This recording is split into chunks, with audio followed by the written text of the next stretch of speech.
Buat untuk tahun 2026, Avetta melancarkan satu model lebih baru lagi, iaitu skuter Nova 200. Ini adalah antara skuter Nova 250 dan Nova 160. Dengan harga RM8,488 sahaja yang sangat mampu milik. Disebabkan ini adalah line up untuk family Nova, jadi design dia ada DNA Nova. Dan kalau kita tengok bahagian depan, dia ada twin headlight yang ada day running light siap dengan LED headlight dan begitu juga dengan lampu belakang. Dan kali ini dia datang dengan lebih banyak feature seperti ada USB charger port untuk Type A dan Type C. Tangki minyak yang boleh memuatkan 10 liter kapasiti. Ini cukup-cukup boleh jalan long distance ni. Siap dengan smart keyless system.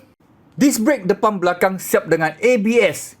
Sangat baik untuk keselamatan dan siap juga dengan traction control. Kalau untuk keselesaan, dia siap dengan suspension yang ada external canister yang boleh adjust untuk shock belakang.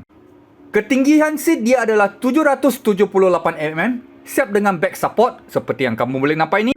Dan berat motor ini hanya 150 kg. Enjin dia powerway 180.3cc dengan menghasilkan 18 horsepower dengan 17.6 Nm of torque. Dan gearbox CVT yang sangat bagus, baik untuk kegunaan di dalam bandar atau jalan jauh. Tengok dia punya TFT meter, cantik weh. Jadi buat anda yang ingin membelikan sebuah skuter untuk tahun 2026, inilah Avetta Nova 200 yang sangat mampu milik dan sangat sesuai untuk kegunaan harian, baik untuk jalan jauh.